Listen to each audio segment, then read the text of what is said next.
Hello, everyone. Good morning, good afternoon, and good evening, depending on the time zone that you are in. And welcome to this YD Live. I have with me Siddharth. Siddharth was improved from 5:10 to 7:30. And so that we were talking about this earlier, and you said GMAT's a long drawn journey, and when you are in the eye of the storm, you don't see that end destination, but you've got to trust the process. And this YT Live is going to be about that process where you attain that that quant and verbal improvement upwards of a 200-point improvement in overall. And so we're going to talk about how you achieved this, what were some of the pain points. We're going to look at quant improvement, verbal improvement. We will also look at error logs or so. So first of all, welcome Siddharth, and let me ask this: how does it feel? Hi Rajat, good evening to you and everyone who is watching this stream. To be honest with you, when I got a 7:30, I was confused because again the imposter syndrome kicks in, right? You're like, oh, did I really get a 7:30? But over a period of time, you do make peace with the fact that yes, you did indeed score that. So now I'm feeling good currently. Yes. Okay, let's start with a bit of your background. I mean, you're someone who's I wouldn't call you a traditional guy, even though you're an engineer by education, but you've also had your education in liberal studies or so. So let's tell us a bit about your background and then your motivation to do an MBA. Then we'll start with the GMAT. Sure. So I completed my engineering. I graduated in electronics and communications. And after that, I pursued a postgraduate degree from Ashoka University. So that was in liberal studies. It was a 1 year program that I was a part of.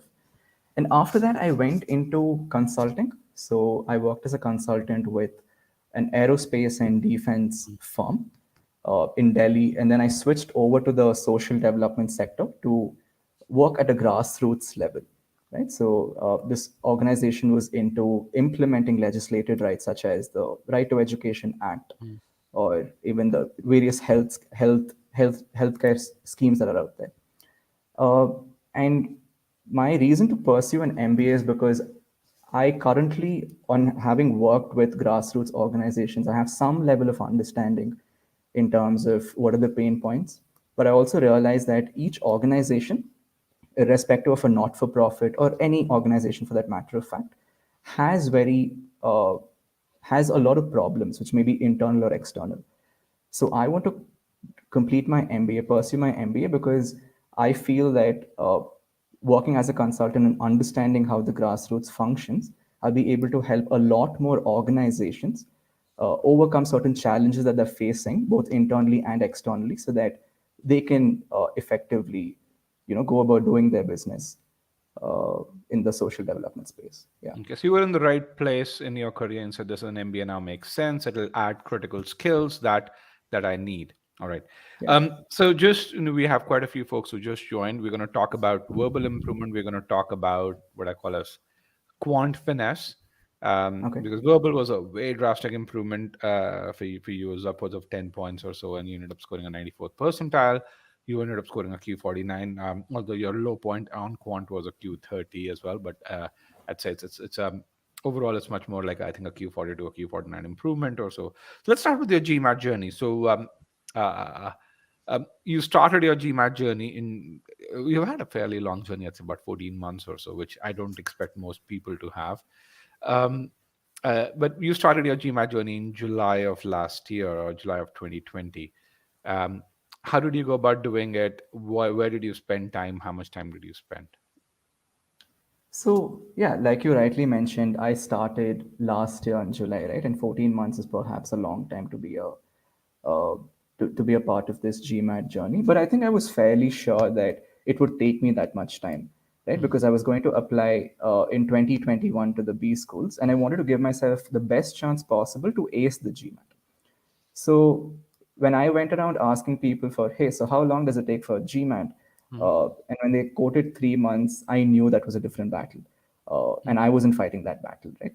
So I started off by subscribing to one particular test prep company. mm, And I knew that for me to be in this particular GMAT race, I had to be disciplined. So there was also a study guide that I had for myself on a daily mm, and a weekly schedule in terms of how it needs to go about. And that's how it started. And I think it was 6 months into the preparation when I gave my first attempt. And in that 6 month duration, I was focusing on Quant from the other test prep company. And I thought Quant was going smooth. But verbal was one particular aspect that I knew that I wasn't doing justice, because their pedagogy was completely different from what I could imbibe. You did try So them for there was a about three disconnect. months for that 3 month study plan.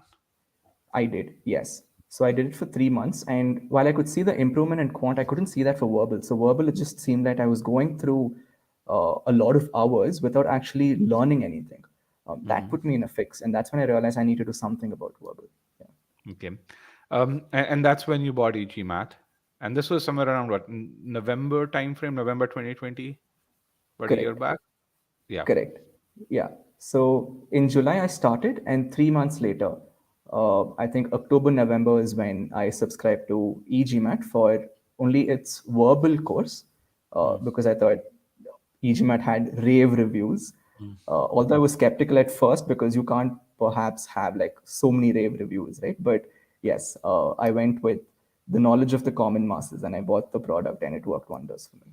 Yeah, but when you have so many people working, you will have, it's just, I mean, we have 50 people working just on the GMAT. Most prep companies have five. Yeah, So, yeah. so that's something which is there. So you did that. And then before your first attempt, which portion of e-GMAT did you go through, and then what was the outcome? So when I subscribed to e-GMAT in the month of October, November, I went through the SE modules.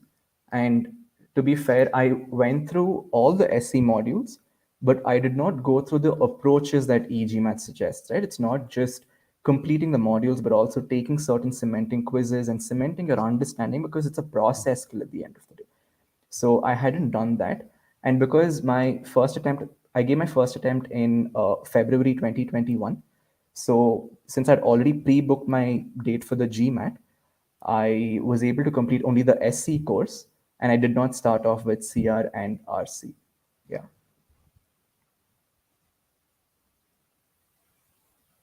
And so what was in your first attempt, what was your score, and then what were the corresponding percentiles? I think, but before that, you went through the SC course. How did it change your approach from the approach that was, or the lack thereof, that you had from the other prep company in terms Right. of that, and So then the scores?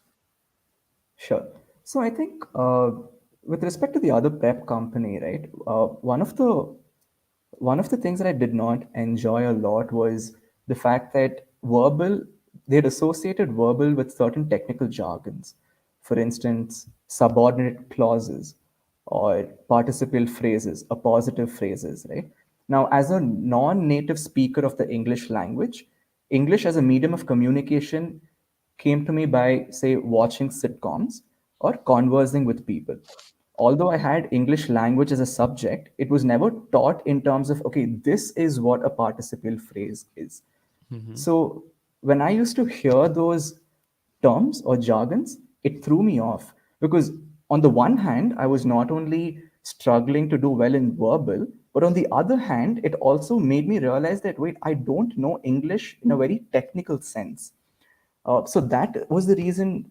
That was one of the things that did not resonate with me at all. So when I moved into e-GMAT, one of the things that I really liked was you stray away from such a path. Correct. You break down sentences to its bare minimum, the foundational blocks of what a sentence is. And I think the highest degree of jargon that you would use is perhaps calling a clause or an independent clause a dependent clause. But it is so intuitive, correct? And English for me was intuitive, or it has been intuitive so far. So for me to change that approach to something more technical did not reap benefits. So I think that's how it was different. Yeah. And as someone who scored 91st percentile on verbal, do you need to know a participle phase and all of that stuff Oh, to definitely not. No, you don't. Yeah, so you don't need all of those grammar terms on the GMAT. So you got that 650 in the first attempt, and we were talking about this earlier. You know, a 33 on verbal and a 47 on quant over there. And you what you said, he's got an 81st percentile on SC, but you really struggled with critical reasoning, where you're about 33rd percentile, if I've written it correctly, and then RC was essentially 66 percentile. So SC definitely was getting there, but lots of headroom to improve in CR, and a significant amount of headroom in RC. So then what happened? So you had the 650. It's a reasonable score, not the score that you wanted, and especially considering that you're applying to M7 schools. So how did you kind of take that next stage of battle? So I knew SC was something which I was comfortable with. Hmm. Uh, and again, I don't think I was applying the right process skill, right? Like I mentioned previously, I went through the modules, but going Hmm. through the modules is only was only stage Stage one. one. Yeah. Stage two is giving the cementing quizzes. So although I went through the process, I did not learn the process, or I did not imbibe it, correct? Hmm. Because the process skill at the end of the day. And I think even with the V33 81st percentile for SE is perhaps flattering myself, because I don't think I hit the higher ranges when it comes to, say, verbal, correct? Hmm. So the next steps for me were to have an approach to how I'm going to tackle this beast that was in front of me, which was verbal. And I was fairly confident about e-GMAT because I knew that I did not apply those processes previously. You didn't go So through I the was CR looking course forward to it. also, right? Correct. Yeah. You've not even done stage one in CR or RC I didn't. properly. I didn't. Yeah. So because I hadn't done that, I knew Hmm. that there was something to look forward to, because I knew, wait, if SC makes sense, perhaps CR and RC would also make sense, right? Hmm. Because I remember while giving my first attempt at the GMAT, I was shooting arrows in the dark when it came to CR. It was just, okay, which sounds more plausible? It was never, okay, did I pre-think the correct answer? It was never that. If something sounded plausible, then I would hit that and then move on. So even 33rd, come on, I wouldn't be surprised if that was lesser than 33rd, but yeah, that's what it was.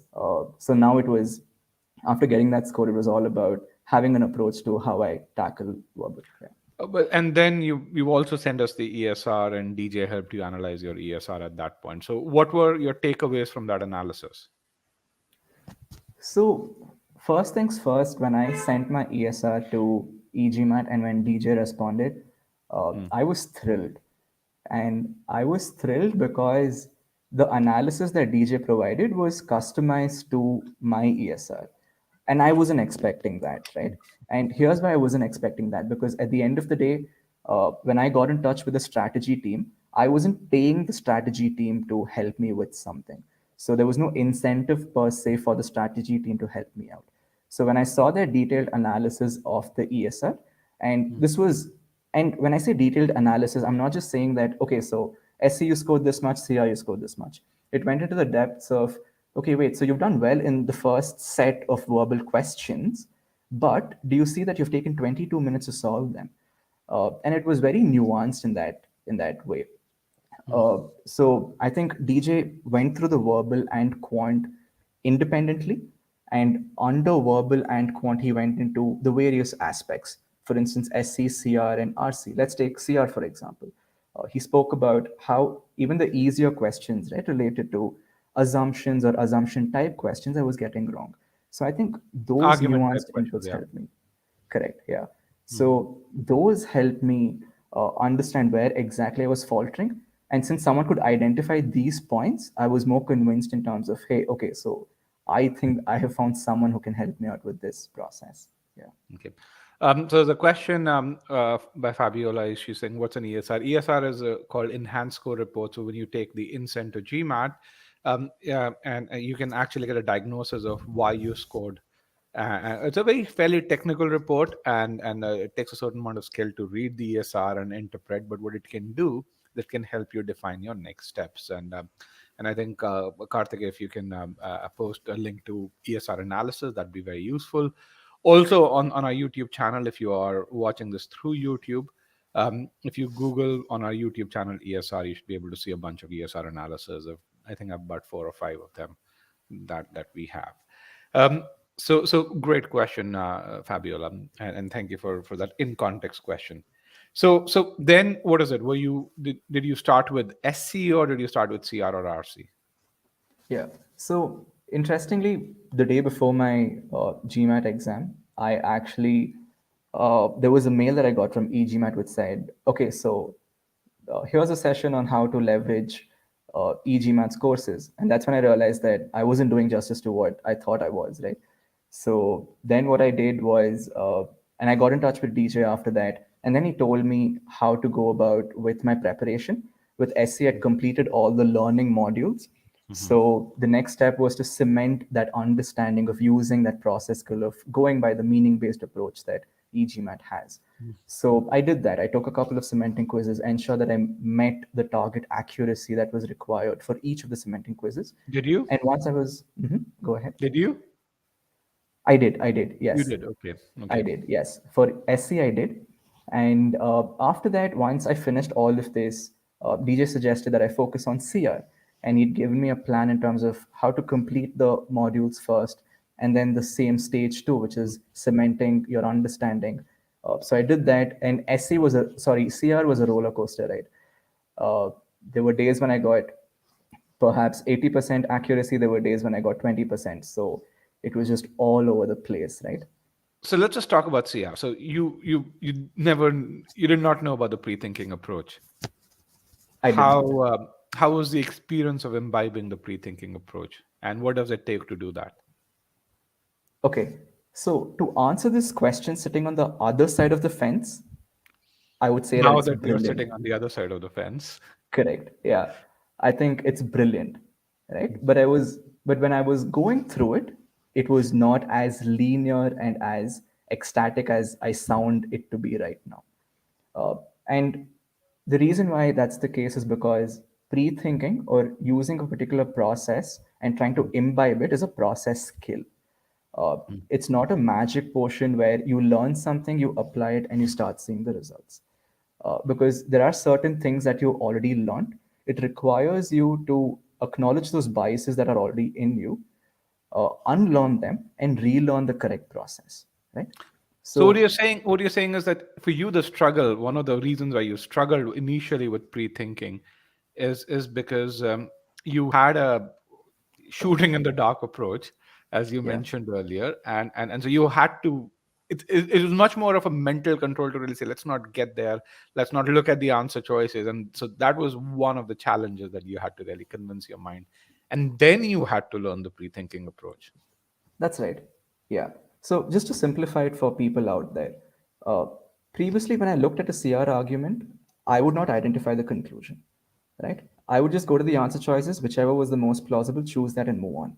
Mhm. But with this, I had to identify the conclusion and how it was Fine. structured, Mhm. You right? mean And the once you argument was understand, structured, that is.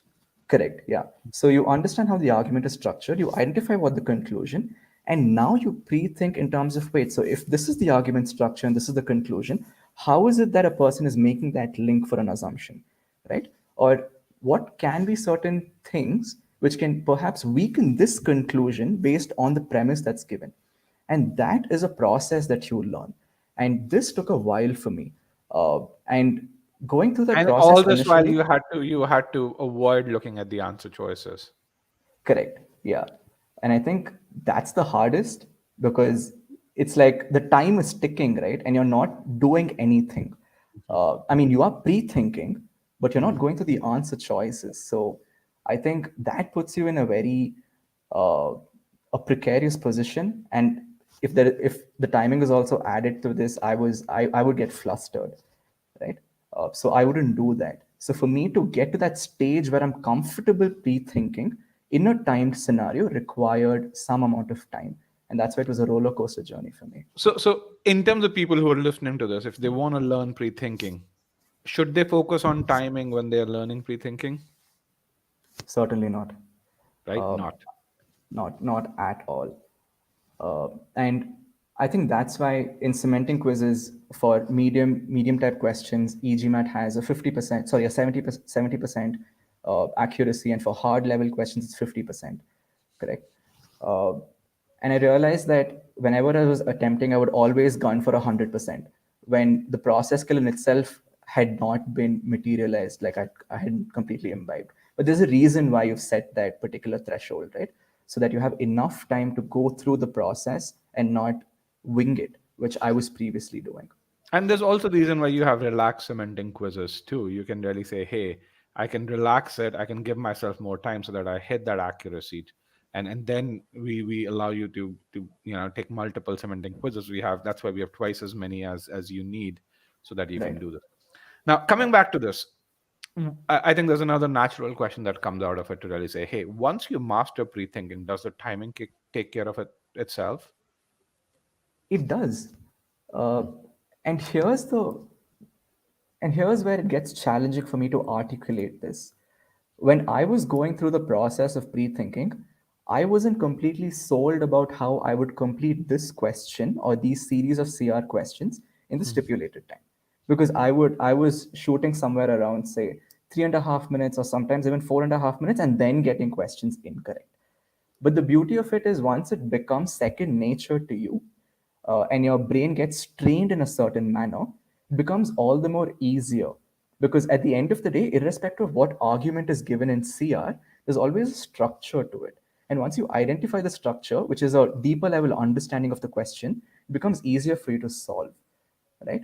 So in that sense, I think uh, it just fell into place. How did it fall? I don't know. But what I do know is if you trust the process, you will hit that stage where you start solving those questions in a relatively uh, shorter time frame of 1 minute and 40 seconds or 50 seconds, which is the stipulated time. Yeah. A very interesting thing recently happened, and one of the folks on my team, Atul, he one of the exercises that we've been doing is we've been reaching out to our former students and to really figure out how have they done, because about 90% of our students don't tell us, how have they done. So we were reaching out to them, and we had this guy who took our course, who actually had a fantastic score and did his MBA. This is kind of this outreach effort went Okay. long back, and he's now working at McKinsey. And Mm-hmm. and out of the blue, we just asked him, "Hey, what did you score?"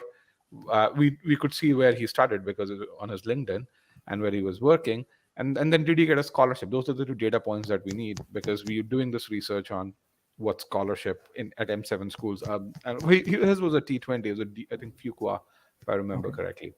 And one of the things he told me was like, Rajat, you should sell the pre-thinking approach, saying that it helps you become a better consultant, because frankly, that's what we do when it comes to doing hypothesizing. And because that's the hypothesis that you put into it. If you have this conclusion, if you have that argument structure, this has to be the reason how I'm going to weaken it, or how the other party is going to weaken it also. And and That's true. and if you do good hypothesis building, you have a really good shot at at solving, doing the case study interviews, and then becoming a good consultant. And that made sense to me, and I don't know why I didn't think about it earlier. But when and that's yeah just another benefit of that. Now, there's a great question here by a person. I was like, how did you manage work and studying for the GMAT? And I'm sure many people are struggling with that. Right. So I think it is hard. Hmm. It's particularly difficult when your job is taxing. And Hmm. it was for me, although I was in the social development sector, and that's Hmm. because it was a time during COVID, Hmm. right? So the relief efforts in terms of So helping your the job was migrant even harder. laborers. Correct, yeah. So it was. And there were times when I would just not have the focus or the energy.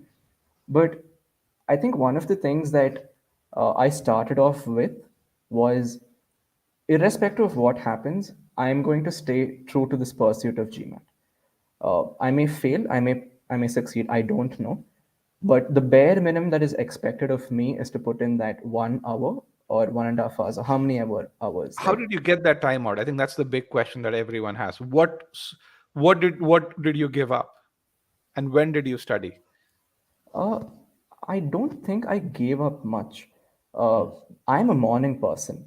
I love early mornings, right? Hmm. So for me to get into a routine, I knew that I wouldn't be able to study in the night because I'm the sort of person who gets exhausted because of work. Hmm. So if I am going to, pepper myself in terms of staying awake, doing what I'm supposed to do, then I have to look at the morning. And because I was a morning person, it was easier for me to get that routine into play, right? So I would wake up in the morning knowing that I have 2 hours on What me. time? What time? So I would wake up at 5:30, and my routine would always be the same. Wake up at 5:30, freshen up, and exercise for about 30 minutes to 45 minutes. That would put me in the 6:30 to 7 o'clock range. And from 7 to 8:30 or 7 to 9, I would just focus on GMAT, whatever I had to complete for that particular day. So what And was there in the 7 to 9 time slot before you started studying for the GMAT? previously, I think I would sleep until 7 o'clock, So right? you gave up Or sleep.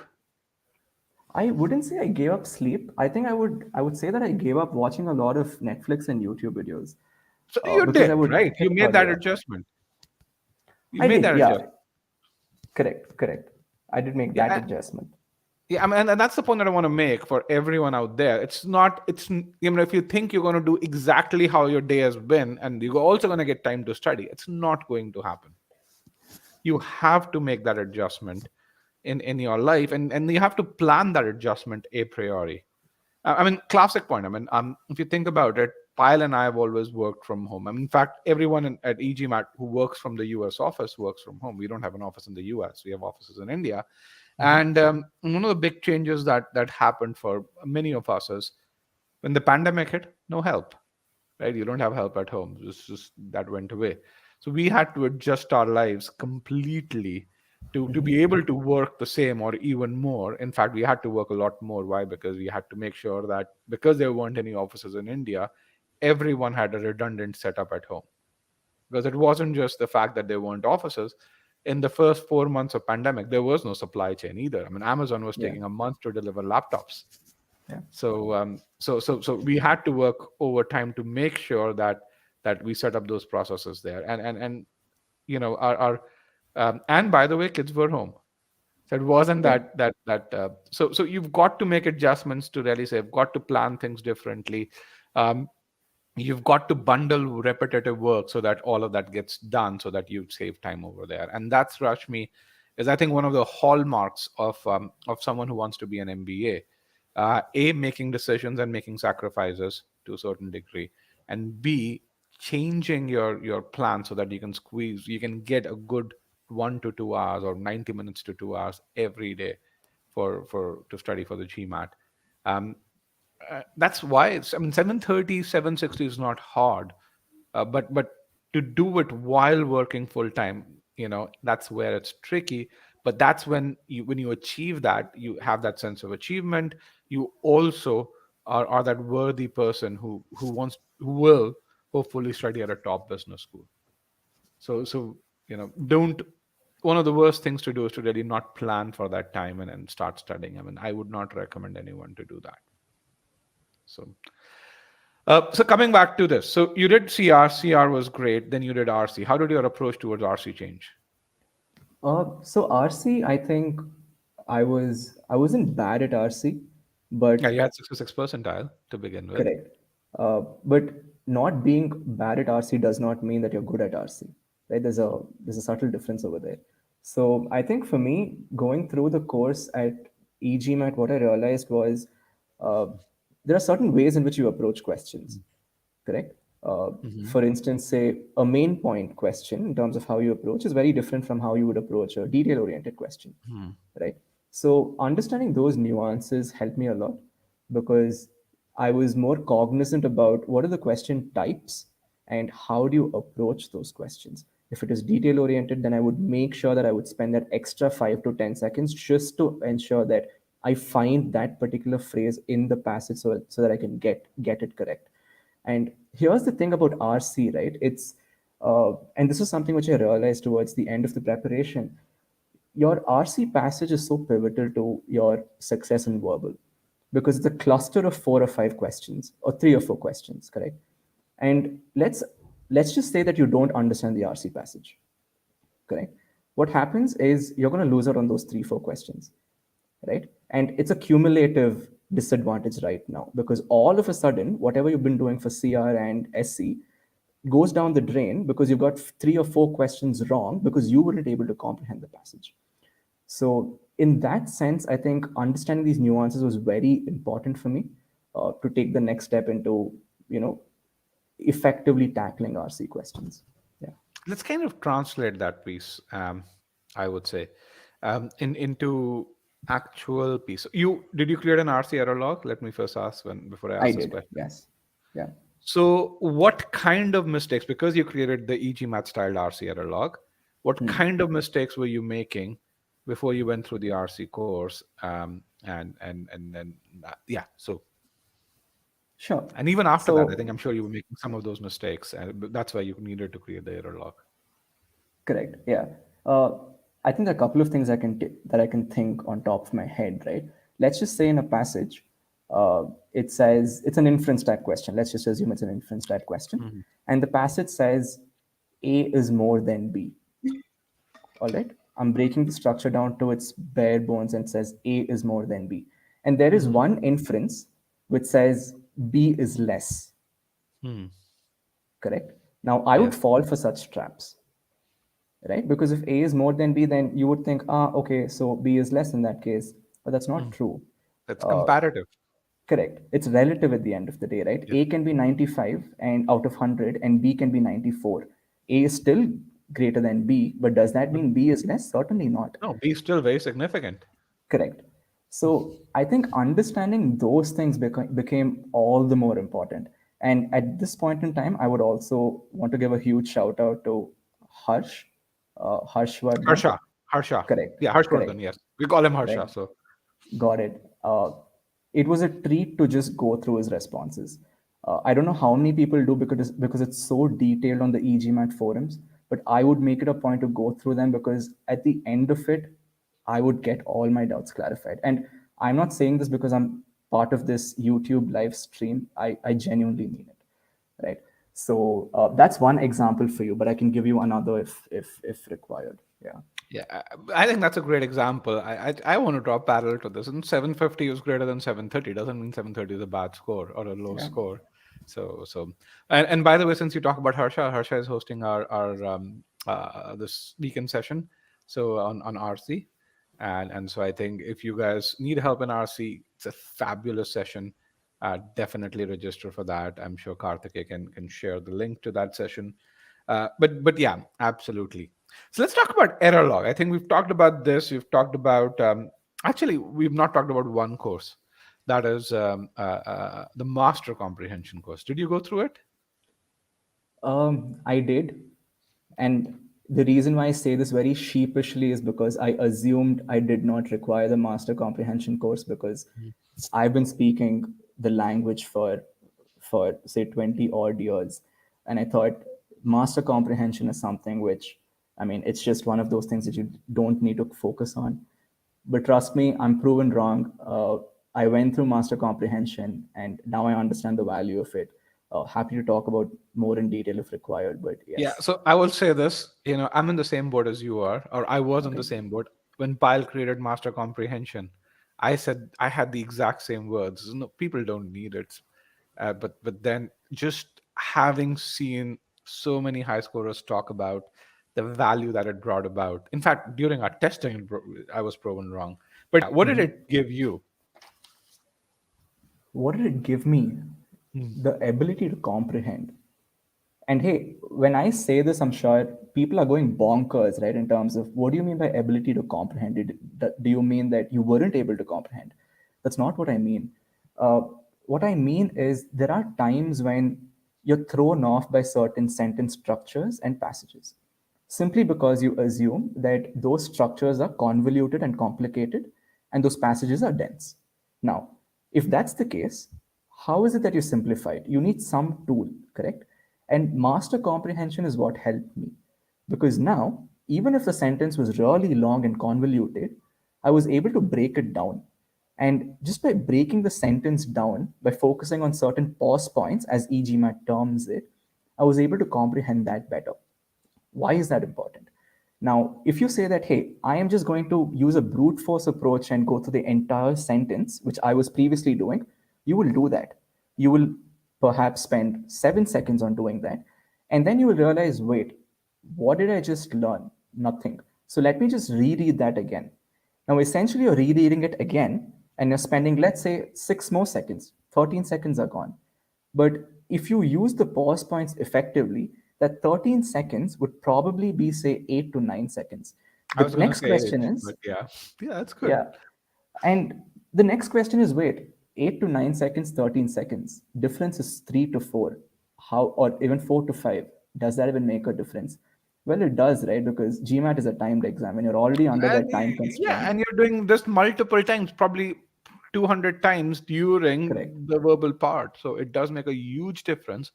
That's right. And I think I would actually even go beyond the timing pieces. The Hmm. notion of rereading something means that your mind is going through a rushed phase. Yeah, You don't want that. You want your correct. mind to mind to go through a steady pace. If you want to get through a 3 hour long exam, you don't want your mind in an accelerated phase, at least not during a majority of your attempt or so, because That's you true. will suffer sometime or so. That's true. Yeah. And just to add one more point over there, right?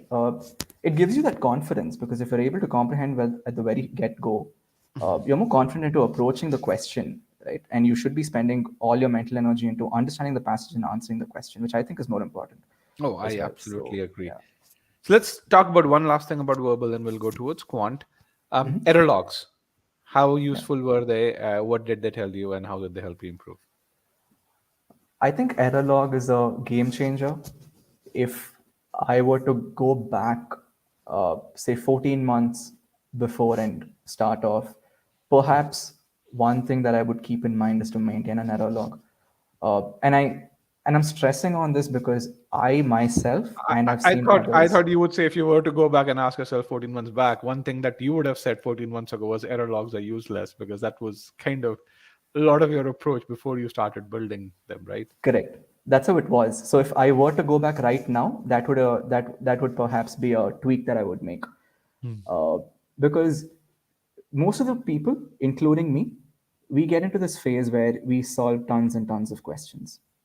Why? Because it boosts your ego at the end of the day, right? Let's say you scored. It's an achievement. You Correct. have a tick at the end. I solved 50 questions today. Correct. I solved 50 easy questions and I probably got, say, 40 of them correct. Right? It gives you an ego boost, which I think is toxic in the long run Hmm. because you're not learning anything. And this is when I think DJ suggested that, hey, so this is the error log for different for SCCR, and I want you to populate it. And at first I was like, wait, okay, but I haven't done this before, and there's always a reluctance to things that you start doing, right? So when I started off with my error log, I ensured that I was diligent in terms of understanding why I made certain mistakes and I keep them down. The beauty of the error log is when you are keying your mistakes down, you do learn, but it skips out of your mind. Hmm. But there is going to be a phase when you're going to revise your error log. And that's when you realize that, hey, this is a mistake that I made, and I should not be making those mistakes right now. And what does it do? It reduces the time that you need to actually spend on your revision.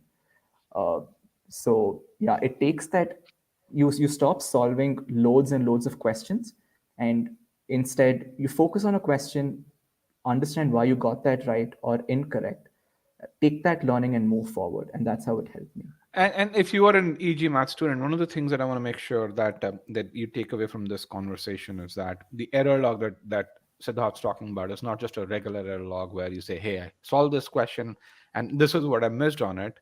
But the error log that we are talking about is what we call as a behavioral error log, where we say, "I made a mistake because I did not do this step." Where on the meaning side, I did not spend time getting the meaning correctly. That's a causative error log, and that's the error log that helps you reduce reduce the propensity to make a mistake. And that's very, very important. So just making a regular error log where you said, hey, I made a mistake on an SC question because I couldn't identify the modifier, or this modifier was an issue. It's not as useful. Why? Because essentially you'd have a ton of different entries over there. You won't be able to see a pattern. But when you build a behavioral error log, you'd be able to say, okay, 70% of my mistakes happen because I did not take my pre-thinking forward while evaluating answer choices, or did not translate or visualize a CR answer choice properly. And when you see that behavior repeat in mistakes, you actually take a conscious step to correct that behavior. So that's very important here. Let's go to quant. You your first attempt you had a Q47, then you didn't Yeah. study quant, and but you ended up getting a Q49.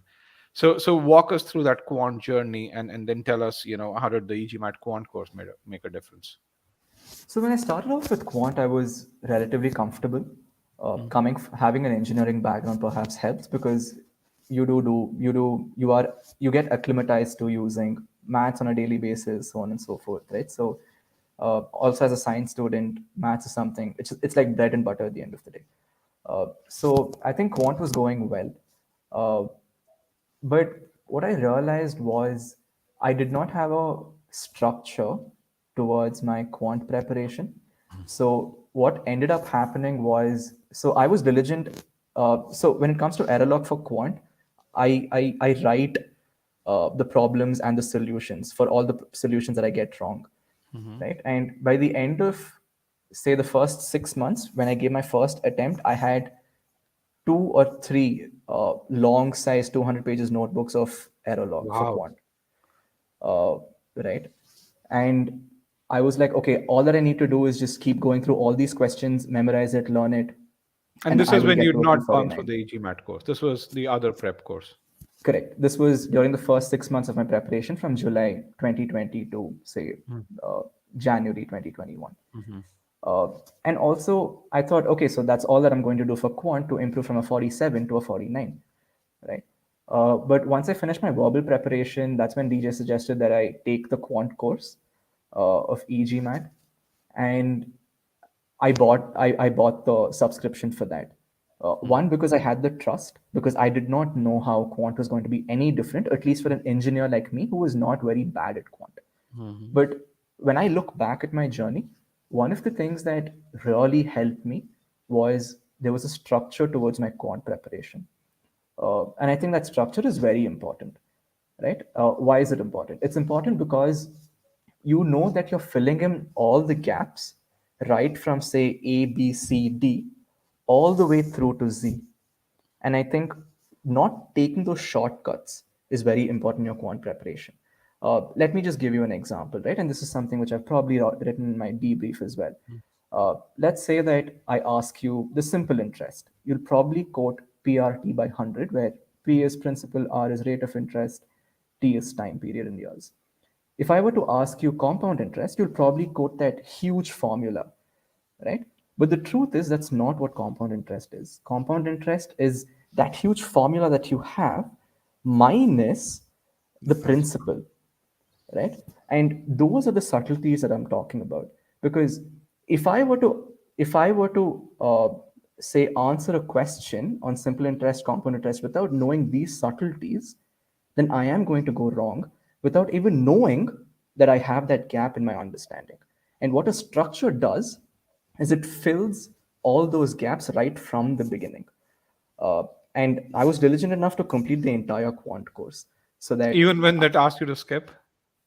oh, yes, perhaps a bad example, but even when it asked me to skip, I used to go through everything because I did not want anything, like, I did not want even a small chink in my quant armor at the end of the day. Okay. Uh, Perhaps it's just me. Yeah. Okay. Right.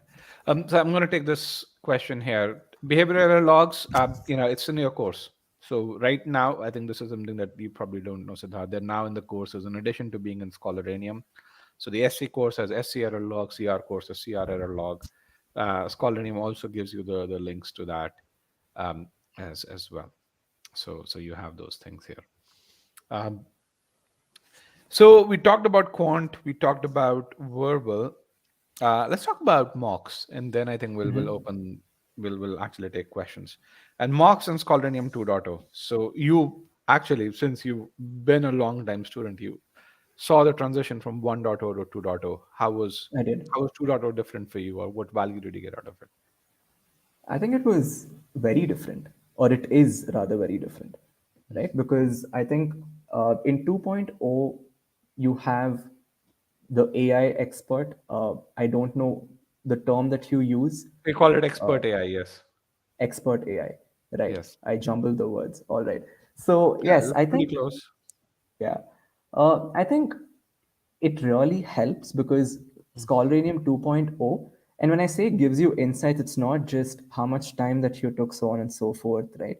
I think it differentiates in terms of questions that you may have lucked out on, uh, questions which you got wrong or which were rushed, so on and so forth.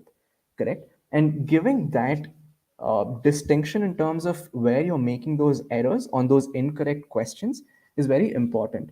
So at the start, I was writing to DJ to understand how I should be approaching my prep henceforth. But once I got into Scald 2.0, the frequency of emails that I exchanged with the strategy team reduced. And that's because I had an interface with me which told me where exactly I'm going right and where exactly I'm going wrong. And if I'm going wrong, it would split into, okay, so was this like a conceptual learning that you missed? Or is it because you rushed, you did not have too much time while solving this question, so on and so forth? So And I don't kill think that yourself on really this. You didn't helps. have enough time anyway, but Yeah. kill yourself on this. Correct. Mm. So, and it's more of a focused effort, right? Instead of focusing too much on something which you got right or incorrect for perhaps silly mistake, now you're focusing on questions that you actually rushed through. Then the next question is, why did you even rush through it? So it helps you to answer those questions more efficiently. And I think in that way, Scald 2.0 really helped me. Yeah. Yeah, I think one of the other big things that Scald 2.0 does, I mean, there's the analytics, which are way more refreshed in Yeah. Scald 2.0. You can segment your within SC, you can really see, hey, am I doing well in hard comparison questions in the context of SC? And how have I done well? How have I done in the last 20 versus the last 40 questions? And how much improvement have I had? So uh, the contextual piece and the recency, both of them are very, very important that does. But in addition to that, it also tells you, gives you a true notion of questions where you've taken truly longer, because it compares your time not against the Yeah. standard time for an SC question, but against how everyone else did for that particular question. So so Correct. that's something that is there. Okay. And just one Um, more point that I would like to add is also mm, uh, it gives you a representation of where you are currently, right, and your yes. ability by synthesizing all the information that it has because you've given so many quizzes. So if it's comparison, it takes all those questions into account, where you are ability wise and with respect to your timing and how you've performed over a period of, say, 10, 20, 30 questions. So Yes. that also helps you delve Oh, deeper. it helps tremendously. I mean, that's how we evaluate students internally. Yeah. So for us, that's been a huge thing, and our tech team's done a fabulous job. I mean, of this. So let's talk about mocks. How many mocks did you take? What were you scoring there? So I think I scored. I took one mock, one e-GMAT mock right after my verbal preparation without quant, and I scored a 510 on that, if I'm not wrong, Yep. right? And then That's before when my you second tanked attempt, quant because you've not yeah, been studying. correct. I tanked quant because I wasn't preparing for those 3 months. I was only Yeah. preparing for verbal and not quant, right? And then I gave another e-GMAT mock, perhaps towards the end of my preparation. I think a week before, and I scored a 690 in that. Mm-hmm. Uh, so yeah, that's what happened. And I was No, giving no mocks of official other. mocks. Uh, so I was giving mocks from other test prep company, and that was only for me to get into the notion of sitting for 4 hours and giving a test, right? And I did not want to waste my e-GMAT Sigma X mocks, Got and it. so I took the e-GMAT Sigma X mock when I scored a 690, and after that, I think 2 days before my actual GMAT exam, I gave my official mock. Yeah, Okay. What did you score on that? I scored a 730. You scored 730, and then the Yeah, official test was also 730. correct. Yeah. Good. Good. Okay. So that's good. I think let's now take questions in this case. And I think I have four great questions. I have one, which is, and that's a question more for me, and then I'm going to let you take this. And this is the earliest question. That's want to take this. Second round of applications, would you recommend applying to schools now or without the GMAT as my exam schedule for 3rd Jan? So yeah, I mean, lots of schools allow you to apply without a GMAT score. So if you want to do that, you can. I would say that because, frankly, if you've not even started your GMAT preparation, then I would recommend that to be the prudent thing to do. Now, if you can get done with your GMAT preparation, if you're someone who's at the fag end of it, I would apply with a GMAT score because 80 to 90% of all admits happen with a GMAT score, and those 10% are very unique individuals who get in without a GMAT score or so. So if you've not started your GMAT preparation and you truly want to apply in round two, that's kind of what I would recommend that you do. That apply without a GMAT score and then take the GMAT. But if you are at the fag end of it, don't avoid taking the GMAT. Continue that momentum. Take the GMAT by the first week of December, and then spend time to doing the application. I'll also recommend one other thing. If you have a GMAT score of 720 and you want to focus on your application, you can do that because once you're done with the application, we've seen people who and many students who've actually um, submitted their application with a 710, 720, 690 even, and then have improved their score, and schools accept the new score as long as, and I'll say as long as you actually provide that score before they decide on your candidacy. Once they make a decision, then of course you can't submit it. But let's say you submit a new score by the 20th or the 25th of January, that would work. So yeah. Okay. Um, let's look at this next question. Um, over here, behavioral. How long did it take for you to go through the courses? Okay, so it took a while, right? I think verbal took close to 3 to 4 months, Hmm. and I think quant also took 3 to 4 months. Again, this was when I was working, right? So I wasn't able to put in all that time that I had into this. I had other things also that was going on. But one of the beauty of e-GMAT is it is comprehensive, and that's why it takes a lot of time. So if you want to get at the end of the And you journey did and say, everything from A to B, oh yeah, A to Z. Yes, you did correct, even in quant, which we didn't recommend that you do, but you did everything. I did. So yeah, so it took a while, and the beauty of it is, if there's a pursuit that you're going through, uh, you want to put in that time and effort, right? So for me, it took 3 months. Perhaps on another person will take lesser amount of time. But to answer the question, yes, 3 to 4 months for verbal and quant. Yeah. And you were studying 2 hours a day. I think that context really important. two Yeah. hours a day, 90 minutes or 2 hours. And on the weekends, were you putting in more effort? Oh, I was definitely. I think weekends would stretch to say around 5 to 6 hours, uh, right? So yeah, that was a constant that would happen. Yeah. So I think that's something which is really important for you to know. I mean, if you're aiming for a top score, I mean, 730 is what, 96, 97 percentile. You're aiming to be among the top 3% of people worldwide. It requires this sacrifice, it requires this effort and consistent effort. And consistency is really important. So, so, Right. so, um, so yeah. Can I add one more point, Rajat, if you don't Mhm. mind? Sure. I I think what's worse than spending those 3 to 4 months of preparation is you spending 3 to 4 months and then later realizing, hey, I did not do justice to those Yeah. to what I did, right? That's a double whammy because you wasted 3 to 4 months and you still need extra time to prep. Uh, so yeah, just being diligent the first time is it's a long process, but it's worth it. Oh, it's this is a great point. I think so. There's an HBR article that I read, and it was I think a decade back, but the article made an impression. And what that on me, and what that impression, the article, the title was, and I have to recall it from memory, so I may be a bit off. But what that article said was that hey, a lot of people think about managing their time. What you have to do is managing your energy, and when you talk about the double whammy, what really happens if you're not diligent is you put in the effort. I mean, it's not that you're not going to put in the time, but if you're not diligent, you put in the effort, and the confidence goes down because you don't see that improvement, and that energy level goes down, and you don't want that. So when you do that, when you actually do put in the effort, I would recommend that be very diligent. Don't go to YouTube. Tell yourself you're making a sacrifice and the sacrifice is worth it. So Yeah. that's something that's there. Let me just hide this. By the way, on number properties, we have a number properties webinar also coming soon, and I think we have a geometry webinar this weekend, so we can also do that. What's an error log? So one thing that I want to talk about is um, in terms of error logs. We call the strategic review modules towards the end. You have it in the courses. So if you see the strategic review modules, that's where your error log is. Please don't avoid those. They are towards the fag end of every course on stage one of learning. So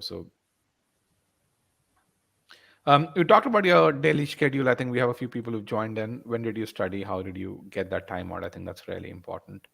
If you want to just repeat that piece of information. Sure. Yeah. So the context is I'm a morning person, and that's when I am the most enthusiastic, right? More energetic. So since I was working, I realized that I'm not the kind who can put in 2 hours, 3 hours after work. So I had to push all of that to the very beginning. So I would wake up at 5:30 and I would exercise workout for 30 minutes, 45 minutes, and I would sit down for 2 hours. So let's say 5:30 I wake up, 5:45 is when I work out all the way until say 6:37, and then I have 2 hours, right? 7 to 9 where I would just study, and then I would start off with my work. And I would also ensure that after work I either revise, and that's perhaps for 15 or 20 minutes, right? That's about it. Not new learning, but revision. Just revision, Yeah. just to keep my mind sharp and not forget whatever I've done in the past, not for that day, but previously, whatever I've done. But I would make it a point to sleep on time and get 7 to 8 hours of sleep. Uh, and again, once I got into a routine, it became easier. Setting that routine was hard because you're always like, oh, 10 more minutes, YouTube, Netflix, so on and so forth. But once you set it, it becomes easier. And I ensure that I did that because I feel that's very important to stay I true want to talk to about that four idea. very important takeaways from this, and this probably is, I think, the most important piece of advice that you would get. Forget about what e-GMAT provided, but four very important pieces. First of all, so that's a morning person. If Don't copy Siddharth if you're not a morning person, and I see this evidence within e-GMAT and among us. So the three founders, Abhi, Payal, and I, and Abhi and Payal are both night people. I'm a morning person, and I can't function at night. And so if you are a morning person, only then do this. Otherwise, if you're a night person, take time out during the evening, and don't change who you are. Number one. Number two, make as few decisions as possible, and that's what planning does. Which means, hey, the very fact that you've decided you're going to study from, in your case, Siddharth, 7 to 9 in the morning. If you block that time on your calendar, take it out of, put it there so that you don't have to decide if you have have have to study in that way. The third thing, sleep is really important. You can't learn new things if you've not put in those 7 to 8 hours of sleep. And there's so many people who don't recognize that because there's always that temptation to watch Netflix for 30 more minutes or so. Don't do that. You need that. In fact, if you one of the things that I do a lot is watch founder interviews. And one thing that, if you ask a startup company founder and you say, hey, what is the one thing that you wish you knew 5 years ago? The most consistent answer is that I wish someone told me I needed to sleep more, because I would have Right. done a lot better. And then the last piece is essentially that revision, that 15 to 20 minutes of revision. Do that. And in fact, I'd say utilize a feature where in e-GMAT you can bookmark questions, and then you can go to all the bookmark questions, and you can say, show me all the questions that I bookmarked in the last 7 days. And in fact, you can bookmark forum posts as well. That's a good way to revise the stuff. You can go back last 7 days and last 3 days, or in fact, and use those filters also. I think really, really important. So Gunnar, great question. Um, and I think hopefully you guys value the response. Does the number of cementing quizzes, does that number increase? The number of it does for some people, depending on, so the way it happens, the increase happens is because when you take a sigma x mock. But even before that, in every subsection, our goal is to provide you at least 6 cementing medium and 6 cementing hard. We only require you to take 3, so there's already excess. But then as you take a Sigma X mock, because each Sigma X mock has about 2.5 to 3 times as many questions, all the remaining questions come back. That does add to more cementing quizzes. We don't ask you to take ability quizzes as much right now. We ask you to go through the cementing process. The ability quizzes was the 2016 process that we have. The quizzes are still there, and in about 3 months they will go away because, again, cementing quizzes serve the same purpose right now. Can you extend the course? Again, yes. Just write to the support team, or you can extend it from your dashboard. You have an extension option that's there. Okay. Um, Revision. I think this is for you. Spreading it to 8 months may require lots of revision. And yeah, Yeah. So I think this is where the error law comes into picture, right? Because when you are in the game for the long run, for say 8 to 10 months, it's easy for you to forget what you studied in the first month or even the first 2 months. Now, how do you ensure that you keep up to date with it? That's where the error log kicks in, right? Because once you maintain that error log, in addition to the notes that you have, you're not only revising the notes, that's great, but you are also able to go through the questions where you got wrong for some reason, right? It might be because of, say, uh, lack of clarity in say a concept, or say you did not apply a particular process skill. So every time you look at your error log, you know that, wait, this is where I tripped and I should be cognizant of it.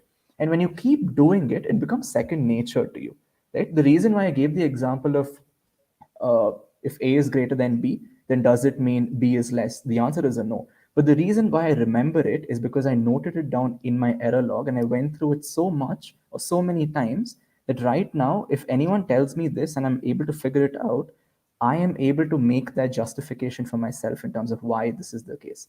So, and I think that is what is going to help you in the revision process, your notes plus your error log, and doing it for just 15 minutes every day, right? Don't overpower yourself.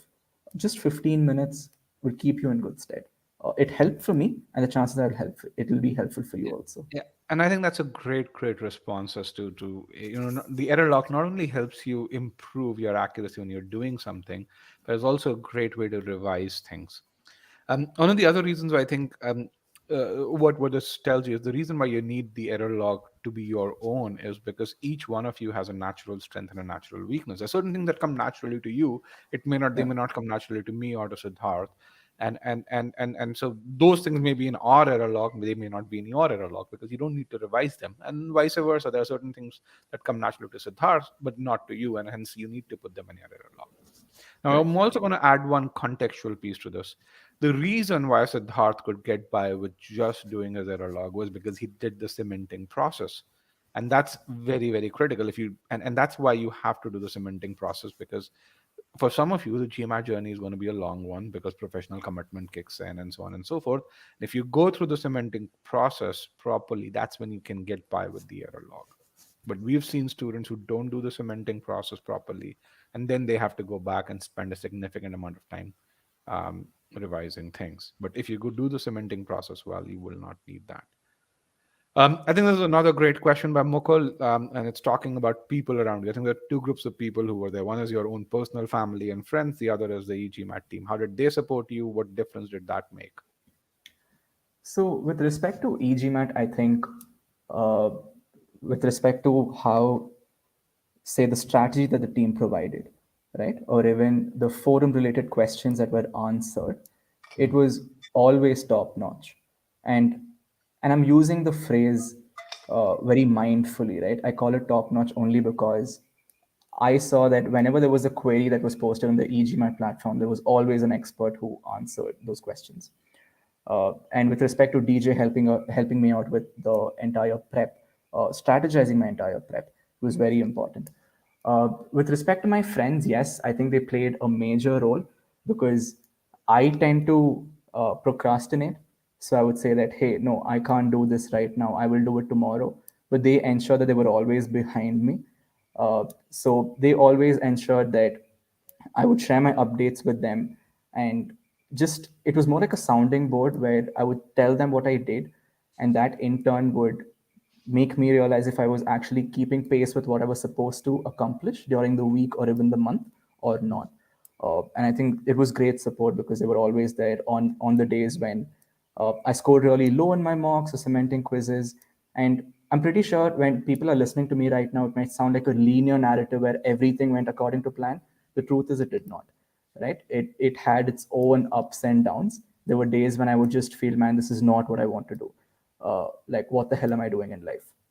But I think having that strong support system, be it your family, friends, and someone who can guide you in the process is very important. I was lucky enough to get people of that sort. Uh, and yes, I think it's each to his own in terms of how you find that support system for yourself. But it's very, very critical. It's very critical that you have that support system. I just can't. Uh, I mean, again, another piece when you're preparing for it, please talk to people around you to tell them these are your plans, to tell them that, hey, because of this, you may not be able to participate in the social activities the way you have been. Some of them will go away, and also ask for their support. I mean, it's a really critical step because it's not just you who's preparing; it's their lives that get, they get impacted too. So it's another critical piece of that prep.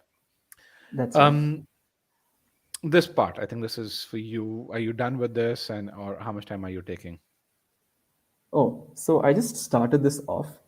So I always keep extra time because I realize that, I can't, I mean, I am not an outlier at the end of the day and I need my buffer period also. So I have Hmm. started off with my application process. I thought 2 months should be sufficient for me to uh, apply to 4 or 5 schools.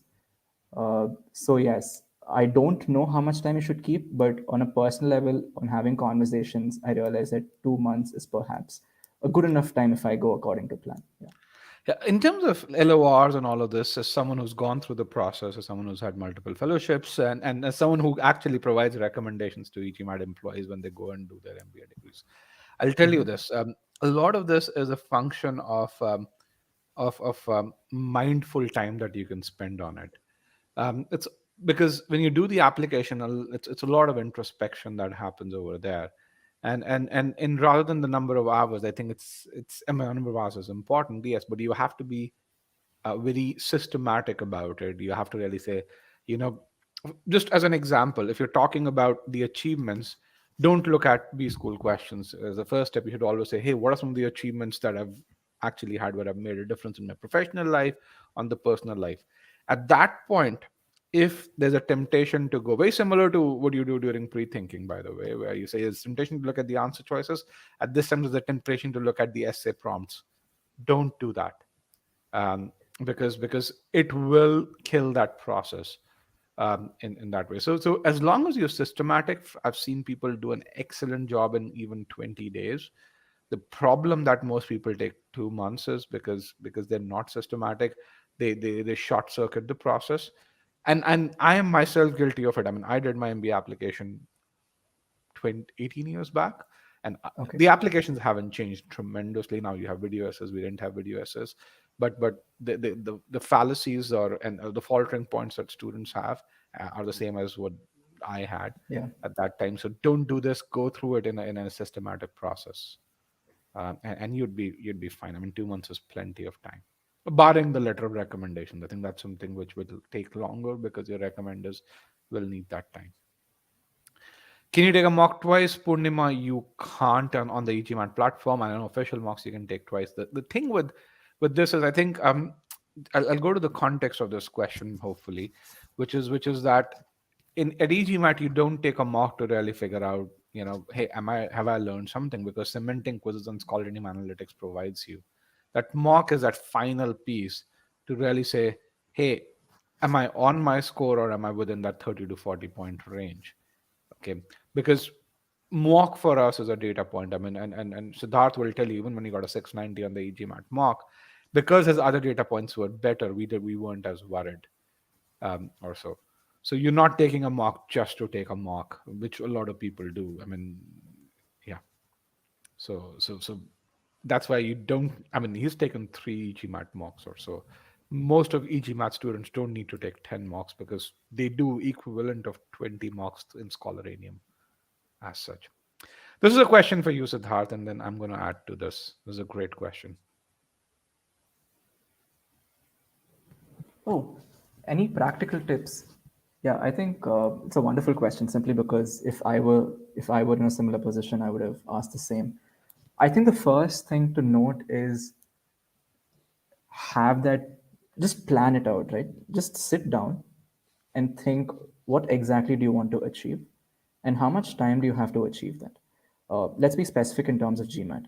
If your target score is say a 730 plus and you know where you are currently, how much time do you have to achieve that 730?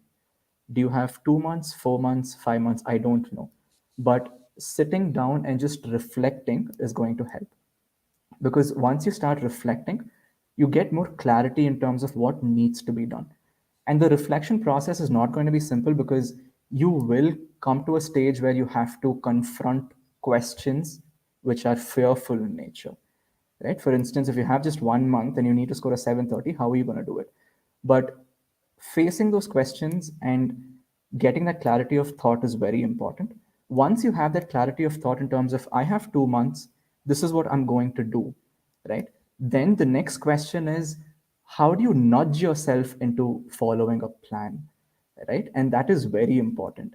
For instance, let's say that to nudge yourself, what at least, okay, let me Yeah, but I contextualize think this. I think Siddharth, this question is 10 years of education. Does that even matter? I mean, a lot of people have this notion, and frankly, a lot of test prep companies sell this. Hey, we're gonna make sure that you've been 10 years off, for you self study isn't as easy as you feel, because you've been off of learning for over a decade.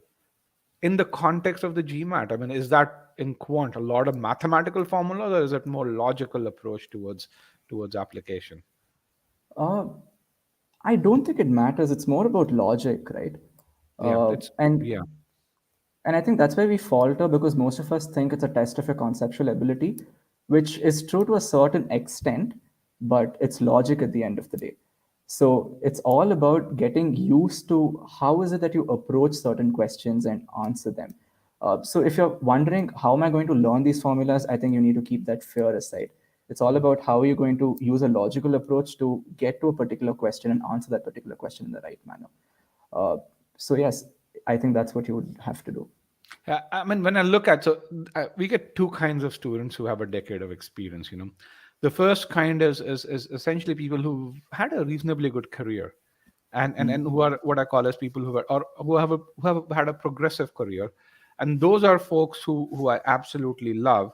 Why? Because these people know how to learn. So one of the benefits of having 10 years of work experience is that is that you know what's right and you know what's wrong. You talked about saying that when you're preparing, make sure you're diligent while preparing in the first go itself. Don't don't just spend time. These people are diligent. I mean, with that decade, you also get the diligence.